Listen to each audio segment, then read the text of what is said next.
dalam benteng ini. Belanda itu merasa kuat karena apa? Sudut-sudut benteng ini dijaga sekutunya. Sekutu artinya orang-orang Indonesia sendiri, kerajaan Indonesia sendiri yang diadu domba untuk melawan VOC Belanda. Tapi memang pada abad ke-16-17 itu kerajaan Goa ini menguasai kerajaan timur Indonesia.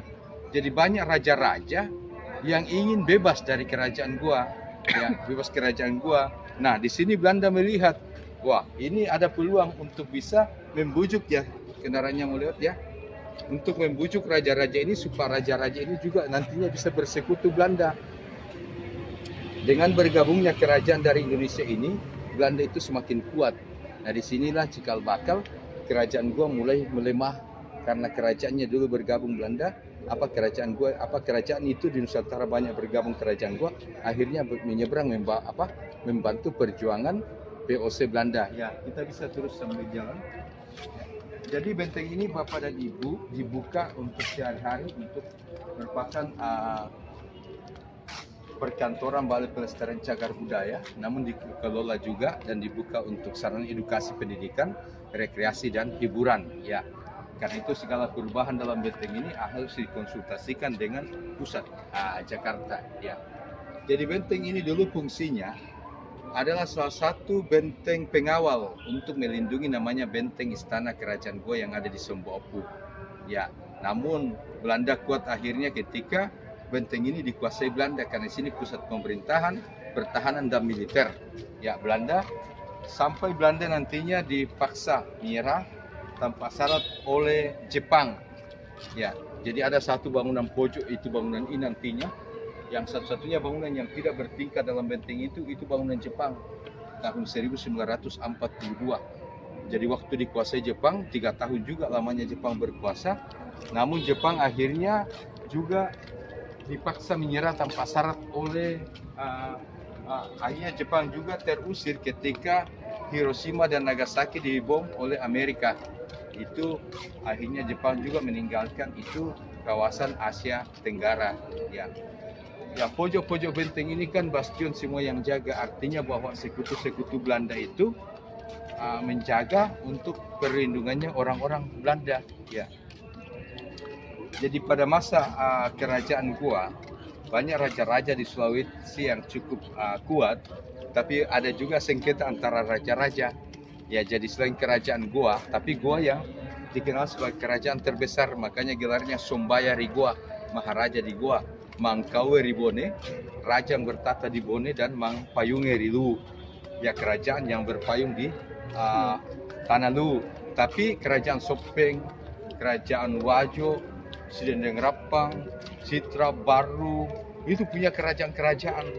Ya, namun pengaruh-pengaruh dari kerajaan Goa ini cukup besar untuk menguasai kawasan timur Indonesia. Ya, ini kantor pemerintahannya. Ya, dikenal juga sampingnya namanya Bastion Ambuina. Ambuina. Dari daerah mana? Ya. Orang dari Daya. Daya. Iya. Oh, dari Daya. Itulah YouTuber ini. Iya. YouTuber mau dikasih masuk di YouTube. Jadi benteng ini kan beberapa penjara juga ada di samping. Makanya di sini pernah diekspos uji nyali kan, yang pernah itu uji nyali uka-uka. Iya. Iya. Tapi karena terlalu ramai pengunjung mistik-mistiknya, makanya dijadikan gudang karena dikhawatirkan nilai mistik dunia gaib, dunia lainnya muncul daripada nilai budaya sejarah. Ya, makanya dikhawatirkan karena ini benteng kan dibuka untuk sarana umum, untuk pendidikan, budaya, rekreasi dan sebagainya. Ya, kita bisa naik di kepala. Jadi salah satu pertahanan meriam di belakang ini juga. Jadi tarik meriamnya di belakang untuk pertahanan di belakang benteng ini. Ya. Jadi kerajaan Bugis ini, kerajaan Bone cukup dikenal juga peranannya, yaitu rajanya Arum Palaksa sampai dikenal di Tanah Jawa, terutama di daerah Jakarta, Batavia. Ya, Raja Arum Palaksa ini sangat dikenal kehebatannya, keperkasaannya di Tanah Jawa, khususnya di Batavia. Jadi hampir dia tundukkan kekerasan atau perlawanan di Tanah Jawa. Cuma sayang Belanda hebat dalam adu dombanya. Jadi dia adu domba terus, kok kamu prajurit kamu mau diperintahkan ini dong. Ayo bergabung dengan kami. supaya nantinya kamu bisa bebas sendiri mengatur rakyatmu. Wah, kerajaan ini mengatakan wah ini peluang yang bagus. Nah, namun sebenarnya Belanda kan ingin menghancurkan, ya menghancurkan. Ya jadi ini bisa dilihat ruangannya di dalam ini. Ya, jadi di atas itu semacam ruangan ventilasi dan inilah tempat juga pernah diekspos untuk uji nyali uka-uka. Ya.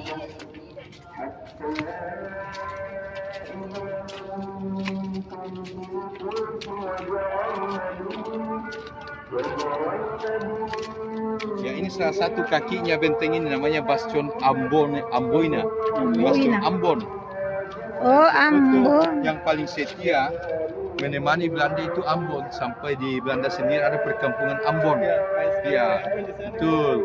Bahkan salah satu pemain bola Belanda itu Van Bronckhorst itu adalah pemain keturunan Ambon. Banyak sekali karena dia paling setia menemani Belanda. Ini ventilasi ventilasinya ini. Ini dia ventilasinya. Jadi kalau makanan minuman atau sesuatu mau diberikan kepada tahanan biasanya dibuka. Dikasih lewat Makanya sini. iya, karena dulu kan dibawa. Makanya orang percaya banyak juga penderitaan dalam tahanan-tahanan ini. Banyak yang sakit, meninggal dan sebagainya. Makanya banyak ekspos itu untuk uji nyali dunia lain. Karena memang kalau sore hari kan terkadang benteng ini juga seram malam hari. Banyak kejadian-kejadian unik kan, yang mistik, yang gaib dan sebagainya. Ya, jadi kita lewat di belakang benteng ini.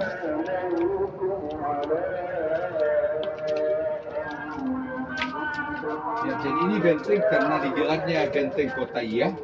Maka Makassar kota tuanya banyak berkembang di sekitar benteng ini.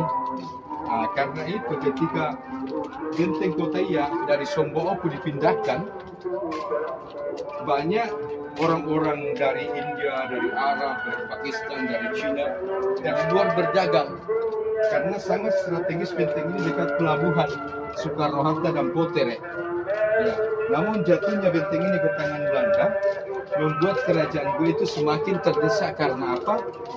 Ketika Belanda menguasai benteng ini, Belanda menjadikan pusat pertahanan. Jadi kekuatan Belanda bisa dikontrol atau bisa diatur di dalam benteng ini, termasuk pergudangannya, ya, termasuk perkantoran dan pertahanannya. Ya. Jadi bisa dibayangkan bahwa benteng ini dibangun tahun 1545, jauh sebelum Belanda masuk. Artinya bahwa kerajaan Nusantara ini termasuk dari Makassar ini sudah besar sebelum orang-orang Eropa atau sebelum Belanda masuk. Ya, bukti sejarahnya kita bisa lihat ini. Salah satunya ini benteng Ujung Pandang atau Rotterdam. Namun sayang, ketika Sultan Nasruddin kalah dalam Perang Makassar tahun 1669 yang dikenal dalam sejarah namanya Perang Terbuka, akhirnya benteng istana kerajaan gue yang ada di Somboku itu banyak dihancurkan Belanda. Karena apa?